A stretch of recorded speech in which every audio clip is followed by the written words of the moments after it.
बर्थडेच्या दिवशी एवढा कावर मार खाल्ला सांगतो पूर्ण. मागच्या पार्ट मध्ये आपण 3 केक कट केले. बर्थडेच्या दिवशी मी ऑफिसलाच होतो, ऑफिसवाल्यांनी काही सुट्टी दिली नव्हती, पण मित्रांचं प्रेम एवढं की डायरेक्ट केक ऑफिसला घेऊन आले. अपेक्षाप्रमाणेच त्यांनी केक वरती घाण करून ठेवली होती. मग काय सर्व मित्र परिवार जमा झाला.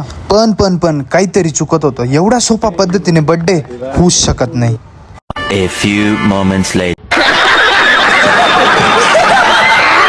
मी बोललो होतो राडा होणार पोरं नाही. आता मी मनातल्या मनात फक्त आत्र्याच्या बर्थडेची वाट पाहतोय. हे काय आता फेशियल झालंय,